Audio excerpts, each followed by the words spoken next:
All right, what you want to do is disconnect the battery, raise it up, remove this big old panel underneath. It connects to the front, goes inside the wheel wells, two of them, two clips on each side, and a bunch of clips underneath the bottom. And there's two that are tricky. They're in these recess holes.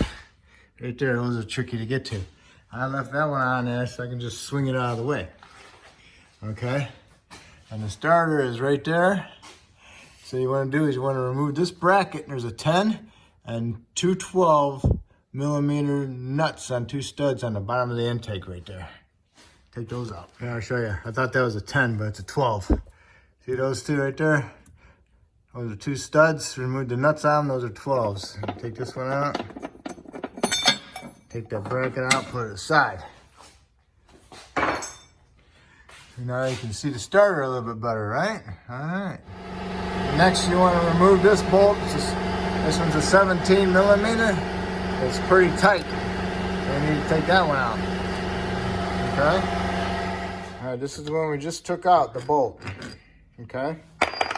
So we got to go 180 on the other side. Is the other bolt. So you need to get over here like that, about that far. See, in the ratchet head, you can get on it. All right, I'm gonna remove that knock sensor. So to give you an idea, what I'm using the lock extension. It's a 6-inch with a swivel 12.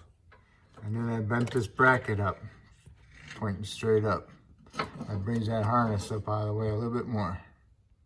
Okay, if you look up in there with the mirror, you can see the bolt. It looks like it's an extended bolt, maybe a 14 millimeter head. We'll check it out. Got a 1-inch extension on a short 14, and that's what it looks like. I put a ratchet on it and I broke it loose. I had a longer 3/8 ratchet. I use that to break it loose, and I put a shorter one on there. If you don't have a longer one, then you can use the short one, and then use a pry bar to push up on the ratchet to break it loose. Well, now we know what size is in the back, and it's broke loose. I put that front bolt back in. I didn't tighten it all the way. I just got it up there. Kind of little snugged up, not tight. So that'll hold the starter in place while I remove that back bolt, because the starter was falling down and putting tension on my bolt and making it kind of hard. I'm thinking maybe I could get it loose a little bit more and stick my finger up there and loosen up my fingers the rest of the way. Okay, I am definitely satisfied that by putting that one back in there, helped me get this one out. Okay. Just so you know. Next, you want to get that wire harness off that bracket. Next, you want to disconnect the solenoid connector. You have to push down that little tab to lift it up. Okay. I used a little angle pick and I pushed down into the plastic there, and that helped me out. That helped out. Next, you need to remove the boot over the terminal, and then remove the nut. Having a hard time accessing that battery cable on there. So what I did was I bent that thing to hold the wire harness. I bent it straight, and I pushed the starter to your left, all the way far enough to clear the nose of the starter from the back of the engine. After you push the starter all the way that way and you pull this out from inside there, get it out towards you, and then turn it clockwise. As you're twisting it clockwise, you want to get those long bolts in the starter past this part here. So you're turning it clockwise, and then now you can get to that nut. And yes, the nut is a 12. Now, pick up the harness off of it, pick it up, and now got the starter. Okay, and that's it. Now we just gotta get it back up in there. All right, match them up. Make sure you bend this thing straight. Okay.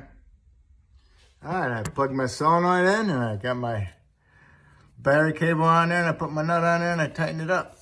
Now I'm just gonna push it back up in there and turn it counterclockwise to make sure that long bolt in the starter goes over that bolt there. Then I can push it back to my left and get this past this and then stick it in there. If you're replacing the starter, because sometimes sounds like it's raking, like that, you might have some bad teeth in your flywheel. And now's the time that you should look up in there with a flashlight and turn the engine over clockwise and look at the teeth on the flywheel all the way around. And make sure that there's no grind spots, okay? And when you're doing a flywheel inspection, put some paint in that one spot. Get your 19 and a big ratchet and turn the engine over. And then when you come back around to your spot you had put paint on, then you know you're done. So if you see any big shiny spots with any teeth missing, then you know you gotta replace the flywheel. Mine's good, so, okay. This is where I'm at.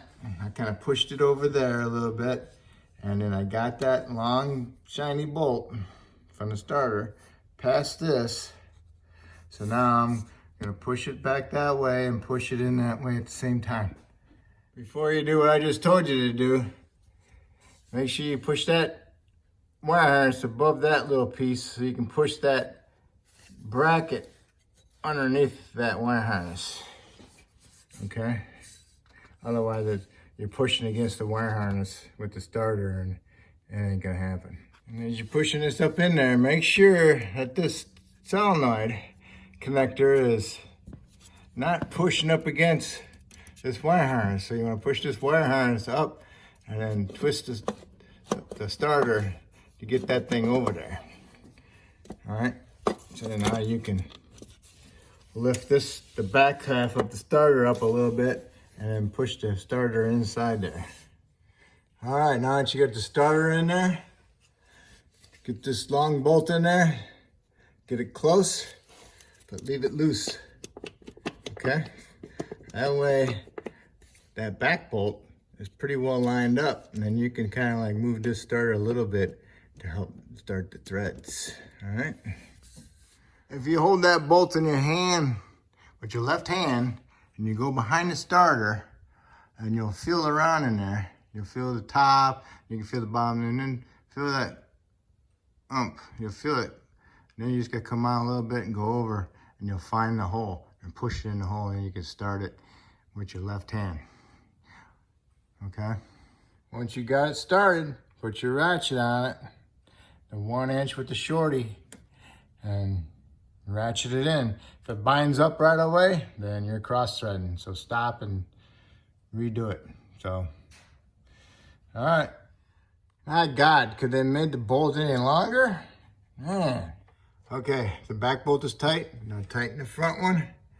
And then bend your little bracket back up. And then put your knock sensor back on with your nut. Okay, knock sensor nuts on. Put that bracket on the bottom of the intake, the 2 nuts and the bolt, tighten them up. Now all you gotta do is put this under panel back up. I think that's the worst part of the job. All right, got the under panel back on.